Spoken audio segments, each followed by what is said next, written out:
right, we're live. We are live. Let's do the damn thing.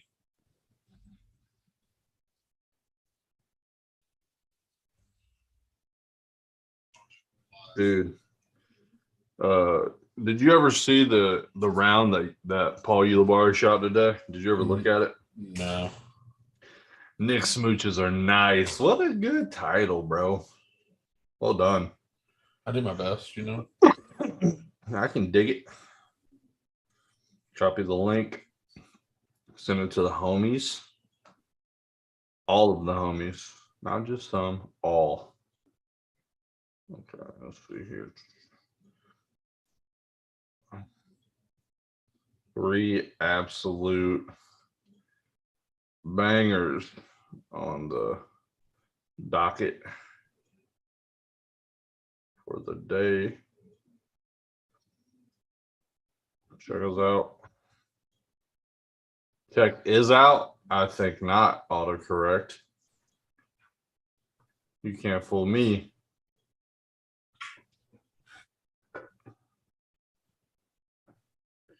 Whoa, whoa. I got tweeted at Dane. Yo, so Trevor also listens to our podcast on Spotify. Okay, I'll start putting them back up on Spotify. Nick Smooches are nice. Okay. I think we're good here.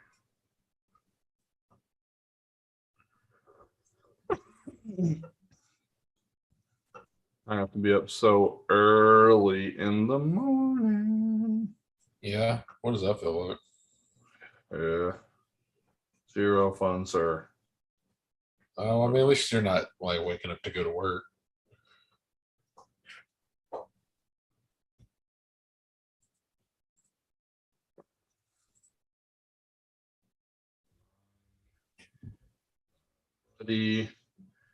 Jared. YouTube.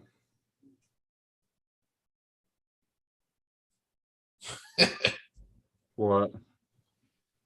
Movie. Brad did his set 2 pre-release, and he got present mic, and yeah. You got what? Brad did his My Hero set 2 pre-release today. Yeah. And his polls were he got an XR present mic, and yeah. We got an XR present mic in here? Yeah. Oh, fuck. I can't wait for him to win. Oh, I'm sorry, it was not XR. Oh, shit. All right. Like that. We're here.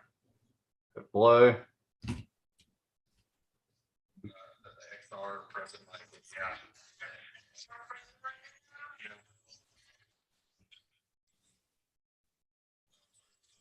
Come on.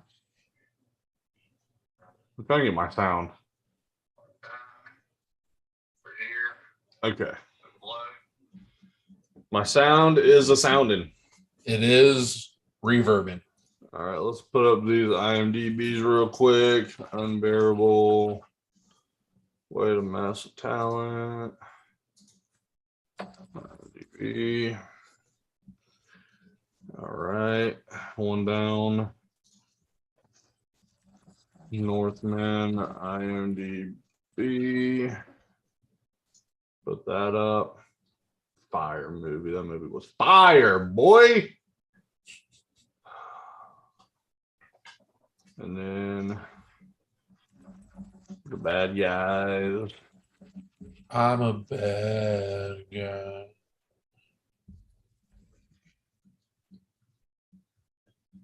IMDb has a 7 out of 10. IMDb has The Northman as a 7.9. And The Unbearable Way to Massive Talent 7.6. That's actually super close to what I would have given it. Like all 3 of those. Yeah. I actually might have went higher on Northman Dead Eye. Like, it was so good. Yeah, the audience score killed the Northman, man. What was it? A 66. That's crap. That is so bad. Oh, God, it makes me sick. Oh, before we go live, Yeah. my DoorDash just got here, so I'm gonna go pick it up Sure. at the door because they be dashing. Hey, everybody, and welcome to Silence Your Cell Phones. Yeah, your hosts are fat.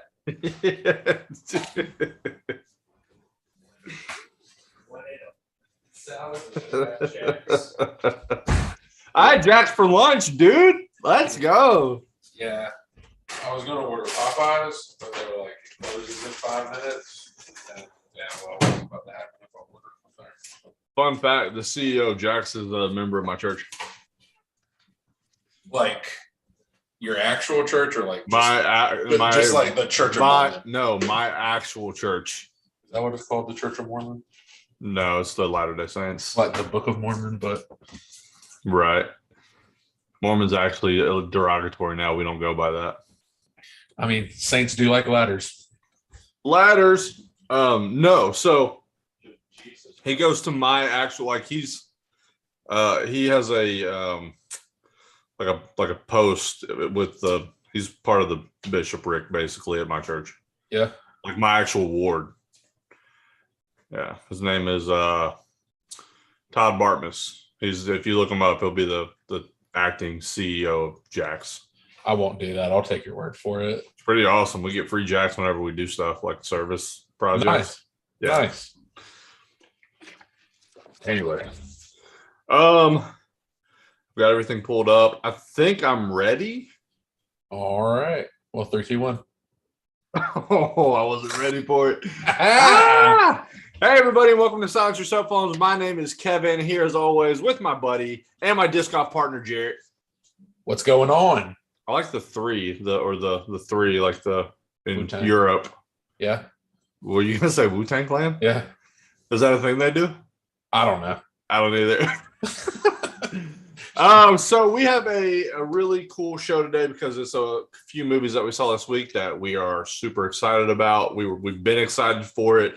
And we got to go in theaters and watch 3 absolute bangers. But before we get into any of that, Jarrett, what'd you watch this week? I watched those 3 movies, and then I worked 13 hours yesterday. Yeah. So, Long week. yeah. Sometimes it'd be that way, brother. Yeah. So I was closing, so I don't get a lot of time to watch when I work the night shift, obviously. But last night I got home and I was like, I'll watch Moon Knight. And then I sat down to eat my dinner and I was like, I'm just going to go to bed. Oh, you didn't get to watch Moon Knight? I haven't watched it yet. I probably will after this. I wanted to talk about it. Yeah, no, I Dang can't. it. I couldn't commit to anything over 20 minutes Yeah, that's fair. last Totally night. fair. I watched like 3 YouTube videos, inhaled my dinner, and then passed out. Yeah, I didn't think you were in the state of mind to want to do something like that, at least with an even head. Yeah, no. It was a rough one, guys. No Yeah, worries, though. But what did you watch? So I watched the 3 movies we're going to talk about: Bad Guys, The Northman, and Massive Talent. Yeah. And then because I really do want to watch the 3rd Fantastic Beast, I decided that I would watch the movies without reading the books, and hopefully that makes Lauren happy. I don't think they're books. They are. Are they? Pretty sure. I don't think they are. I'm pretty sure the Crimes of Grindelwald is a book. Maybe. I haven't read the books either then. Oh. But so I watched the first 2 and I was pleasantly surprised. I thoroughly enjoyed both of them. The second one was kind of slow, but the second one I did not like. The first one was okay. Yeah, I think the reason why I like it so much is because I remember watching the first Harry Potter movies when they came out, and it was just like the effects were just not there, right? For a movie that's supposed to have like a wizards and magic in it, right? And which is, yeah. But like to see them do magic seamlessly in these movies, and it looks really well done. I think that was what it was always supposed to look like. I guess. Yeah. I mean, the first ones came out in like what, 2002, 1 or 2, yeah. Yeah. So for me, that was kind of the coolest part, and I really enjoyed it. Plus, I loved seeing Jude Law in the second one. I loved Colin Farrell in the first one. Johnny Depp, obviously fantastic in the second one. Yeah, don't get into that. Yeah, dude, I know. It's like it's so depressing to even the Amber Heard, Johnny Depp, it's still going on, and it's just like it's a whole mess out Yeah, there. she sucks. She does. We do not like Amber Heard. Love Johnny Depp. He's great. I love his interactions with the lawyers, Yeah, but yeah. I'll get off that for now because I feel very passionately about it. So yeah, and then of course I watched Moon Knight today while I sat in traffic. I'm not gonna lie, I was literally stuck at an accident for like an hour, and I didn't move an inch. I was in park, so just cut on Moon Knight. And Yeah, there you know, it was. do what you gotta do to pass the time, huh? Yeah, so that's what happened. But like I said before, we do have a really, really cool show I'm excited for. I will start with this nugget. It's going to go fairly quickly. Yeah. I have to be up super early. I got a disc golf tournament this weekend out of town, so I got to leave at like 6 a.m. Speaking of disc golf, I'm not just going to let us skip over the fact that you took home your first win last I did. Saturday. Yeah, I did. And then we rolled right into the Northmen. We did. It was such a good day. That was a good Saturday. So, and of course, I had the best caddy in the world on bag for my first dub. Jarrett was my caddy, and he was absolutely killing it. So it was definitely a team effort. So solid. Super excited. It was good. So I was glad I got to be there for it. Oh man, I'm glad you were too. It was cool because it was like validation. Honestly, it was probably like how you felt last week topping. All the work you put in, you just felt like it had, everything was, you were on the right track and you were doing the right stuff. So yeah, something like that. No, I definitely could feel where you were coming from. So. For sure. But let's hop into the meat and potatoes. I want to start with the bad guys. Okay. Just because the other two movies to me were more us as 30-year-olds, right? Like they're just more relatable, not relatable, but we can appreciate them a little bit more than we can appreciate an animated, Pixar film. Yeah, what wasn't Pixar? Disney film. It wasn't Disney. What was it? It was DreamWorks. Thank you, DreamWorks film. I knew it wasn't Disney. So I said Pixar knowing it wasn't Disney. And so I thought I nailed it, but I did DreamWorks film. And then you said Disney. Apologies. Knowing it wasn't Disney. Well, I was like, who else could it be? That's fair. That is a very fair thing to feel. Yeah. I really liked The Bad Guys for what it was worth. I don't think it was like the greatest animated movie of all time. I was surprised at how above par it actually was, though. Like the animation in that movie was insane. Yeah, it was beautiful. Like super clean. There's a couple of fight scenes I wasn't expecting that were just really well done. I like a good heist movie, which is basically all that was just like very kid-friendly Ocean's 11. Yeah, it was sweet. Who are our friends? I forget their names. The Rogues of the Coast. That's Logan. Logan. Okay. Logan said something in the chat. Sorry, I was reading it. Yeah, he said unbearable weight of massive talent could be the best season of The Mandalorian. It was so good. It was really good, but we'll follow up on that. Yeah. We'll dive into it. No, I thought it was a great film for children. Yeah. Okay. There wasn't as much like adult like humor slid in like I thought they would do. Yeah. And I thought that honestly, I thought the ending was a little underwhelming. But I thought it was a very good children's movie. The animation, like you said, was pretty clean. It was super predictable. Like definitely. Yeah, you knew the twists that were coming, who the actual bad guy was. And right. None of it really takes you off guard. The only thing that took me off guard was are we doing spoiler review? Are you talking about the governor being Yeah, dude. Yeah, that was actually a pretty good plot twist. I was pretty happy about that. Yeah, I thought the car chase scenes, or like any time they were driving the car, I thought their scenes were sweet. Yeah. Well, it looked amazing. I thought the animation was like beautiful. I thought it was really well done. It kind of reminded me of the Red Panda animation. Pretty clean like that. You know what I mean? Where like buildings look like buildings, almost animation. Like you can tell it's animation, but with a hyper realistic. Right. It's got a realistic flair about it. So, no, I mean, I thought it was really well done. I had this was on IMDb, and I actually don't. Did you get a look at the cast here? Because I knew Awkwafina and Craig Robinson were the only two. I feel like I had heard the Wolf's voice before. I can't place it, but it was familiar to Rockwell. Me. Yeah. Oh, yeah, we did, because we went over some of this last week, I believe. Yeah, I think we were looking at voices. Yeah, because he played in Vice and got an Oscar nomination for that. But the one, oh, sorry, I had a pop.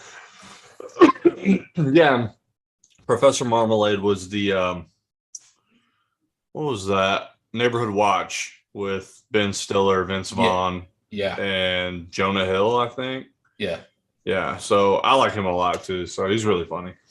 I thought the voice acting was fine. Like it wasn't super stellar, but it wasn't bad. Is Anthony Ramos as Piranha? Is he in Into the Heights? Yeah, that's the In the Heights guy for sure. That's Usnavi. Yeah, and Hamilton. Yeah, dude, I love that guy. Yeah, I saw his picture and I was like, I think that's the In the Heights guy. Yeah, sweet. 100%. I wish there was like songs in it though. I don't know, man. I think that's like we're conditioned by Disney to expect songs in every animated movie we get. So I'll blame that on that. I also feel like the bad guys also came at like the worst part of the weekend because it was the last movie we saw and the two prior to it. Because like we saw a movie Friday, Saturday, Sunday. We used all of our free tickets, which is how I like to do my weekends. That means there's good stuff out.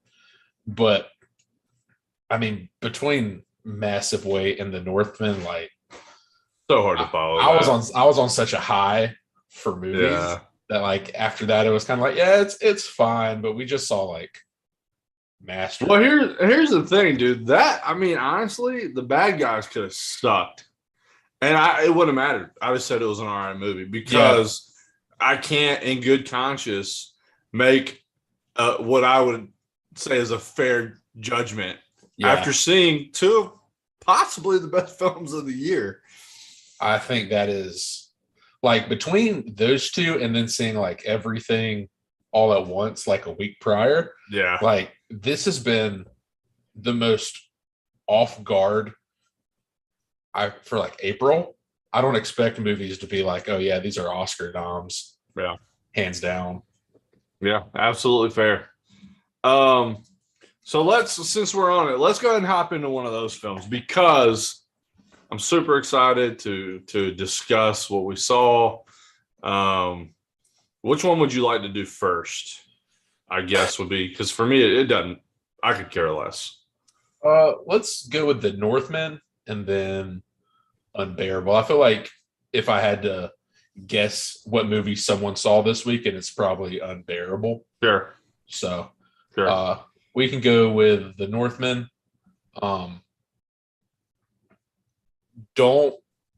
This is like the one time I feel like I agree with the critics about the Northman and not with the audience. Yeah. I think it was one of the best movies I've seen. Just full stop. Yeah. Because, dude, and here's the thing. I was gonna honestly say possibly one of my favorite movies that I've ever seen.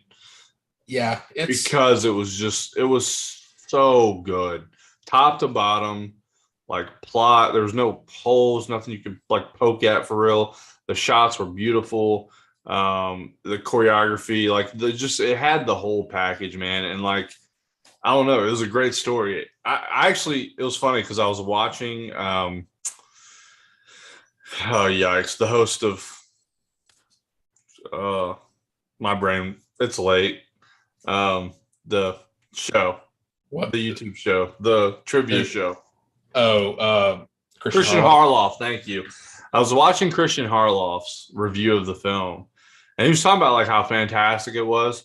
He had said that it was like real gritty, and a security guard there had like watched it 7 times. Yeah. But he said, where did I started that on something? I was talking about something specific to do with the film. Audience scores. No. That was one of your favorite movies. Yeah, dadgummit. I lost it. Oh well. And maybe it'll be come like back. that. It's so maybe late. it'll come back. I'm tired. Okay. But yeah, no, it was so good, man. Such a good film. I will like preface this for people. This is a film, not a movie. Like if you want a Viking blockbuster, you're not getting it with The Northman. This is very dark, gritty, pretty depressing. And I say this not in a bad way, but it is a movie that makes 2 hours feel very long. Like you're not getting heavy. Yeah, you're not getting a lot of ups. Like I remember. Yeah, sure. He was saying that it was like Viking Lion King, but darker, and that's exactly what it was. That's it's 100%. For you anime guys out there, there's actually an anime called Vinland Saga, which is almost this exact story. Very similar. Yeah, so if you are looking for like a really cool Viking anime to watch, it's on Amazon Prime. It's sweet. So sorry, go ahead. No, go ahead. I thought you were stopping, so I was going to interject that another reason why I love this film is because, as you know, I studied history in college, and I feel like Robert Eggers, I feel like he did his due diligence. I felt like it was very true to the time period. Yep. I think he wanted to portray that, and I don't know that it could have been better done than that. Yeah, you could even tell, like in the scenes that were meant to be kind of more, I'll call it like religious based, like them doing their chants to the Fenrir and the Odins and things like that. Like Freya was mentioned. Yeah, it just felt authentic. Yeah. So it's like even the dialogue and the chants and the dances they were doing felt like it wasn't made up just to fit a Viking narrative. Like, it felt like he knew like exactly what they did before a battle. That's what I was going to say. Like from for that to the where they were invading another tribe, they were using hatchets and spears, and nothing was like super like CGI. There wasn't these huge clashes. There wasn't they weren't holding like shields or anything. There was no armor. Right. Like this was like savagery, brutal warfare. And that's what we were talking about when we left the movie, that like the portrayal of, for people unfamiliar, that like Viking culture is death in battle is the peak. That is how you want to die. That's how you get into Valhalla, a warrior's death. Because even the king, the Ethan Hawke's character at the beginning, was worried that he wasn't going to die in battle, that he had taken a wound, but he was going to die just like in his sleep one night. And he was like, that's not how you get into Valhalla. You have to die by someone's blade. Rip. He did. I also think, and I didn't think about it before until we started talking about it, I think the reason why this movie also felt super long was there are very few cuts in scenes. So like for people who have seen 1917, they filmed it the same style, so these very long paneling shots where you could kind of tell like the camera was on a dolly, and instead of just like cutting to this actor where you kind of get like a visual break, it's just you are paying attention for 2 hours and 17 minutes because something is always on the screen. There's no chops or editing that takes place. Yeah, like there's not like B-roll. You know what I mean? There's not Right. like you're not getting random shots of different things. No, if it's on the screen, you should be looking at it. And Yeah. that's very, Like- I think, very intentional. Yeah, if Skarsgård walks in front of a building, it just pans behind the building until it gets into the alley where he's walking into. Like it never stops. Was it your favorite scene? Was it whenever he was going back into the village and he was taking out those guards at night, and it did that full pan thing with the one guy? Because I thought that you had. Sorry. No, I was gonna say that to me that would be something that kind of stood out in your mind, like knowing you for as long as I have. I think there's so many good scenes in that movie. I think like the first scene where he like climbs up the wall and jumps down and he's walking toward the camera, yoked out of his mind. Like this dude he's on a different level. And then he just like takes out that village. He just drops, kicks a guy on a horse. Yeah. Like from the top rope. The night scene was super great. I think the silhouette fight in the volcano. Oh yeah. The best lava fight scene I've seen since Star Wars Episode 3. Now that I have a comparison for that. But I think it's a shame that people are going into this movie thinking it's something it's not. Because even we had a group of people in front of us. There's only like 6 of us in the movie theater, maybe a little more. But there was like a group of 5 that you can kind of tell, I had eavesdropped into some of their conversations prior to the movie, that I could kind of tell they're not artists and moviegoers. And they got up and left like 20 minutes left in the movie to go. And you can kind of tell one of the guys was scrolling on his Facebook for most of the movie. He wasn't into it. And I just think my mind. I just don't think, like, there are action scenes. I'm not going to say there's no action in this movie, but like if you just expect to see all action, all murder happy stuff, like it's just not the movie you're going to get. There's a story, a very well told story. There's some plot twist that you I didn't really see him coming. Maybe a little bit is foreshadowed, but I think it had enough. I don't think there's downtime in the movie. Like every scene was intentional. It's probably one of the prettiest. I'm a big simp for natural landscaping, and that's all the Northman was. Well, you say that, but my favorite shots of the film were not natural land. Like I did enjoy it, but whenever they were sailing into the island and you see the tree of like his family tree of life or whatever they were calling it. Man, dude, I thought that was beautiful. That and when he rode into Valhalla, with the Valkyrie, dude, God, it was beautiful. Yeah, I thought the acting was superb. I thought Skarsgård was great. Anna Taylor-Joy, fantastic. Ethan Hawke was good for what he was in it. Yeah, Willem Dafoe, same thing. He, good for what he was in it. I mean, it was the second best thing I saw Nicole Kidman in that day. What was the first? Well, obviously the prelude to the movie. No, yeah, we saw Nicole Kidman 4 times this week. That's true. Yeah. A lot of Nicole Kidman. But even she did a really good job. Yeah, I don't want to talk about it, but she did good.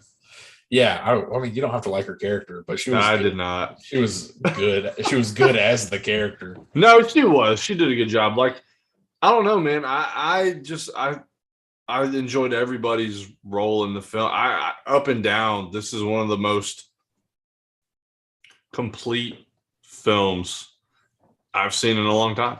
Yeah, I mean, it's an epic. Like, it is a Dune level type movie. Like it is, But it's not getting Dune level type love, and that's annoying that is annoying. because it's so good. That is true. The audience score being a 66 is really upsetting. But I wonder, and I want your opinion. I want you to be honest with me. yeah, A year ago, before we started this podcast, do I enjoy this movie this much? probably not. I was thinking about it, man, and I don't know. Yeah, well, I guess like I'm not going to say your movie taste was like shallow because it definitely wasn't. You were not. I wouldn't have called you the average movie goer. Right. I think this being historical might have piqued your interest a little more, but I think it's like seeing movies like this is kind of like running a marathon to me, right? Like it's hard for me to go from like, Yeah, because we know all about that. well, in any kind of training, smartass, but like these movies are hard to just say like, okay, I'm going to watch one movie this week, and it's going to be The Northman, and then I'm going to go back and watch it Fast 9 or whatever I watch on TV prior to this. Right. Right. Like it is a deep movie and it's super exhausting. So I could definitely see people say like, I'm going Friday night out. I got my girl. We're having date night. This is not the movie you want to go to for a date. No. Because it's going to be a bummer. Yeah. I agree. Like, I agree with you. So you might have. I don't know. I think it's funny because this reminds me so much of The Green Knight. And your reaction to The Green Knight and to this, I feel like they're the same genre of movie. I think this was better than The Green Knight, for sure. Yeah, for sure. But I think this one had a little more action than The Green Knight. It had a little more to keep the audience drawn in. It did. Where The Green Knight is pretty much all dialogue. Yeah, you're right. The Green Knight was certainly a lot of dialogue. I think where the Green Knight lost me was not the dialogue. I don't mind movies where there's a bunch of dialogue. I never have. I think in that instance, it was more the off kilter stuff, the little pond skull. Yeah, it was talking to him, the giant naked people, the weird off the wall stuff. I couldn't get into it. That's fair, right? So I don't know. Like their off the wall and this off the wall was a little bit different because I could appreciate the historical accuracy here. Yeah, their off the wall in the Northman was very sunken into their belief in Odin, and Fenrir and Freya and everything like that. So everything they did was, we'll call it, I guess, religion. Sure. Well, that worked. Yeah, so everything they did was their belief in the afterlife and how you progress from this world to the next, and that they prayed to Fenrir, which I never actually thought about people doing. Yeah, because to me, Fenrir is just a werewolf, or like a big wolf. And so I never thought Vikings would actually pray for him to take over their earthly bodies and give them this super killer instinct to. Yeah, they wanted to be wolves. Like one tribe wanted to be wolves. Like one wanted to be bears. And so they didn't. Oh. Yeah, so good. So that, in a nutshell, that's The Northman. If you haven't seen it, I highly encourage it. Go watch it. Understand though what you're getting into. Understand the type of film that you're watching. You're not watching, like Jared said, you're not watching a blockbuster. You're not watching a Michael Bay film or a Marvel film. Okay. There were no drones. No drone shots. So let me ask you this before we move on to the next one, and I'll ask you this question after that. Does this movie get nominated for anything? Yes. And what is it getting nominated for? I believe, man, I don't think it will be Best Actor. No, I don't think any actors get a nod. I might see something like cinematography. That's what I was thinking about. Maybe score. Well, see, that's the thing, and I made a comment last week, and I think I said something to you before going into it that I was going to start really paying attention to the score. Yeah. I don't know that this score gets a nod, Yeah. because there wasn't a lot. There wasn't like a lot to score per se. Right. There were a lot of like voiceover stuff, or like everything was done with their throat, like all the noises for the most part. Yeah. Because that's what it was supposed to sound like. It was supposed to sound like humming or whatever. Right. Yeah. So I don't know that this gets a score nod. Cinematography would probably be my guess. Or possibly, if I had it my way, possibly best film. Yeah, I guess it depends on how many movies they're going to do for best film. If they do 10 again, maybe. If they do 7, probably not. Yeah, I think it'll be close, but I loved it. I just up and down. I would. Eggers might squeak in for like a director. You could see that. Yeah. Because I just thought everything was just awesome. I loved everything about how it was shot. Like as soon as I saw that they were doing the dolly instead of the cut edits, Yeah, I was invested because and I bring up this movie a lot, like 1917. There's one single cut in the entire movie. right.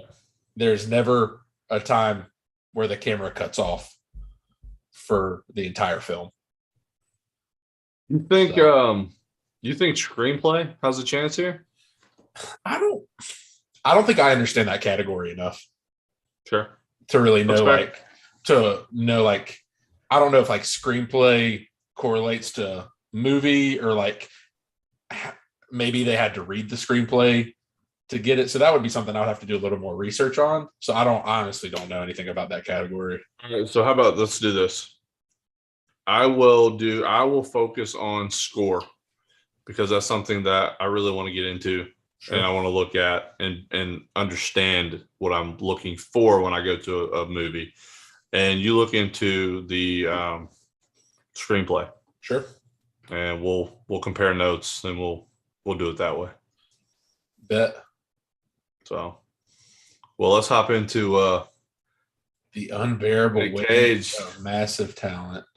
Now, Nick freaking Cage. Woo! No! I haven't seen all the Nicolas Cage movies. This is by far my favorite, without question. Yeah, and it's not close. Like, I used to love Con Air, but this is just it's just. Well, the thing about Con Air is it's like Mimi good. Yeah. I got a doll too. Like the fact I love movies like this because these movies are super meta. Like this is a movie that understands and is self-aware to the upteenth degree. And I enjoy that Nick Cage could go into a movie and say, I'm about to rag on myself for the plus side of 2 hours. And it's going to be a ton of fun. And you could tell, man, they had a ton of fun making this film. I think the chemistry between Nick Cage and Pedro Pascal was absolutely phenomenal. Like, here's the thing. We watched The Northman, which I've said it might possibly be one of my favorite movies. This film was one of the best comedies. Like, I laughed pretty much the entire movie. Dude, all of it. It was so good. Like the story, and when you said they're self-aware, I don't know if when I was watching the trailers, I didn't understand that he was wanting to make a movie with Nick Cage, and I thought he was just for the birthday party. I thought that's all it was. Right. So now that I know he's wanting to write a film with Nick Cage, it becomes a little different. So they were very hyper aware of. Yeah, and it's so the movie they make, they call it a buddy comedy for grown-ups. And what you're watching when you see The Unbearable Weight of Massive Talent is a buddy comedy for grown-ups. Yeah. So it's they're explaining how they would make this movie if they could in the movie. And I love that. And then I like how it's Nick Cage is Nick Cage. Nick Cage isn't a character. Like we see people watching Con Air and like, oh, dude, Nick Cage is so cool. And like they go into Pedro Pascal's like shrine of Nick Cage stuff, and he's like, oh yeah, that movie was a masterpiece. And so it's just like all these things that Nick Cage has gotten like dumped on in his acting career for doing some suspect movies is brought up in this film, and it's like chef's kiss comedy. Yeah, it's so good, and like you combine that with like the random love of Paddington 2. Dude, I don't even know. Is Nick Cage in Paddington 2? I have no idea. I know nothing about the movie other than like it's a CGI bear, right? Yeah. I mean, it's got a 99 on Rotten Tomatoes. Holy crap. Is it really that good? Yeah, I mean, apparently it was once the highest rated film on Rotten Tomatoes. Yikes. Paddington IMDb. Here you go. Let's see. I don't see Nick Cage, but I might have to watch Paddington 2. Give me the movie. Come on. This is so annoying. Here we go. IMDb has it as 7.8 out of 10. Yeah. All right. So it was thrown in there, and it was just one of the funniest recurring themes of the film was how good Paddington 2 was. Cried the whole time, apparently. So yeah, have to give it a watch. Yeah. I just loved everything about the movie. Like there was never one time in the film I was like, that one doesn't do it for me. Like all the jokes stuck. Like it was just little nuanced jokes. Because I don't know if you've ever seen the meme or seen the movie The Wicker Man, where he's just yelling about bees. I have not. Oh, that was the belt buckle thing? Yeah, he's like hallucinating in this movie. And he's like, oh, the bees. And it became like some super meme because it's such an awful scene. And then it's that bad? Yeah, and then when he was talking about his belt buckle being like an insect, and they were like, yeah, the costume designer tried to get me to be a bee. And I was like, not the bees. And I was like, oh my, dude, that is just like, it's so perfect. That joke is so perfect. And it's just thrown in there. So for me, like, I thought it was super cool because I thought it was casted pretty perfectly. Yeah. Like all the way down, like to his agent being NPH. Yeah. And their chemistry was awesome. Like the FBI agents were great. The wife, the daughter, like I thought everything was done super well. I thought it was shot well. There was, I don't know. It was just an all around, again, a complete like package deal for me. So this is a hot take, and it won't be a surprise to you because obviously we talk about this stuff before we even get to the podcast. Yeah. I don't think Nick Cage was the best actor in the movie about Nick Cage. He was not. He was not the best actor. And for me, I was super glad that we agreed here. And this is why I do think this film will also get nominated for some Oscars. I mean, Pedro Pascal. I'm going to let you say it because you brought it up. But yeah, Pedro Pascal's perfect. He was a gem like, in the film. If he doesn't get nominated / win for Best Supporting Actor, I don't know what will, because he was everything you want a supporting actor to be. Like the only thing I could see him not is if they call him a co-lead. Yeah, see, that would kind of piss me off because it's a movie that's like about Nick Cage, and you got Nick Cage, and so he shouldn't be co-lead. He should get at the very least nominated for Best Supporting Actor. And you talked about their chemistry earlier. They enhanced each other on screen at all times. Dude, the smile scene or the laugh. Oh my god. When they were tripping acid, that was like some of the funniest stuff I've ever seen. Yeah, and he's like texting his like FBI handler, I guess at this point, like, sorry, can't text on acid, BRB. They said, what? He said, yeah, some Donnie Brasco type shit. Yeah, dude. It was just wait, what? Oh, did you know that Demi Moore was the movie actress wife? Yeah. I did not notice that. I didn't know that was her. Like I guess I just didn't pay attention because she was on the screen for 12 seconds. Yeah. But apparently that was Demi Moore. And I Yeah. did not know that. Okay. Yeah, Well, like you said, she was only in it for like 30 seconds. If yeah. that. I'm surprised she got a credit. Like honestly. I don't think you can not credit Demi Moore, though. That's fair. I think once you get to that level. Bro, is this right? 1, 2, 3, 4, 5, 6, 7, 8. 18 actors, that's it? I mean, 18 credited?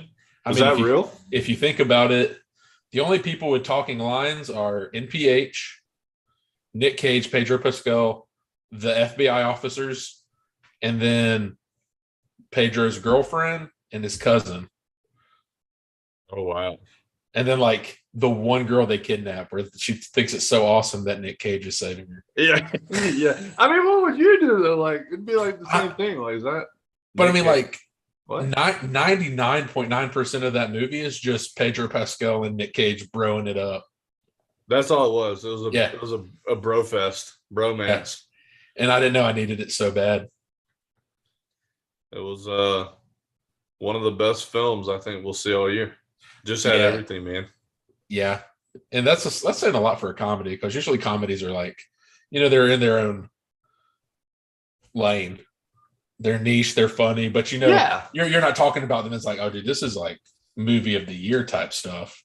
Yeah, like you don't see a lot of comedies where you're like, oh, that could win an Oscar for whatever. That's not a thing that happens with those, because when you're making a movie that is a comedy, you understand that you're taking Oscars out of play. You sacrifice some stuff, sure, for sure. But if Don't Look Up can get nominated, there's 0% chance that this could not be nominated. This movie was twice as good as Don't Look Up. Oh, dude, twice. I was about to say that's a very low number. Yeah. I mean, Don't Look Up was satirical, and I get it, but this was a better movie in general, not just a better comedy, but a better movie than Don't Look Up. Yeah, well, the problem is like you don't have the same star power with this film, right? Like Don't Look Up the cast was insane. They could not get awarded, right? Purely because of the cast, right? Yeah. So to me, it's a little different in that regard. But man, like I don't know, this movie it hit the nail on the head, man. Yeah, I don't know if he will. I would like to see Nick Cage at least get nominated, just to say like, dude, we see you. Yeah. That thing, like, and we appreciate this film. So like I say, he doesn't have to win it. Right. I'm sure there will be better performances. Obviously, I mean, Pedro Pascal was better in the film, at least in my opinion. But I think like Nick Cage has been dumped on for a long time. Yeah. Because he kind of mentioned in the movie, he acts because it's work. And I know he bought like 4 or 5 houses he didn't need to. And so he had to take some not so great films to pay the bills. And that's also something that gets referenced in the movies. He has a terrible spending problem and is super in debt, which is why he has to go to the birthday party. So I think this would just be a good nod to Nick Cage to give him some credit. Yeah. To me, it's definitely his best role. The irony is that he's playing himself, but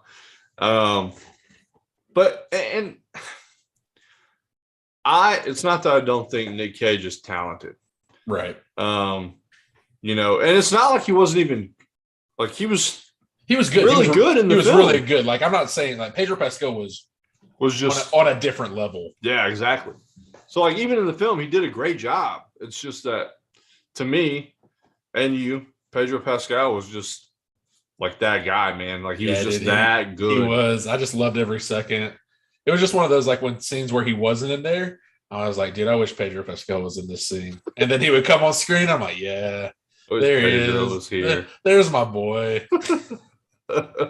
Dude, when Nick Cage told him to pretend to laugh, and he just looks back and was like, ha ha ha. Dude, I lost my mind. That was the best. To me, that was the best scene in the film. Was right then. Did all of that from when they got in the car and then they look at each other and Pedro's just like,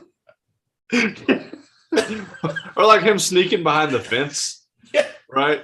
He's like, yeah. yeah, there's a way over through here. He Oh, said, I got a gosh. large head. Yeah, it's an extremely heavy head. Oh man, but yeah, the unbearable weight of massive talent. And here's the thing. I feel like here lately, I've seen a lot of films that have not quite lived up to the billing. And fortunately, we did not get that this week. We had movies that definitely were what they were advertised, and they were as good as advertised, and I loved it. It was a great weekend.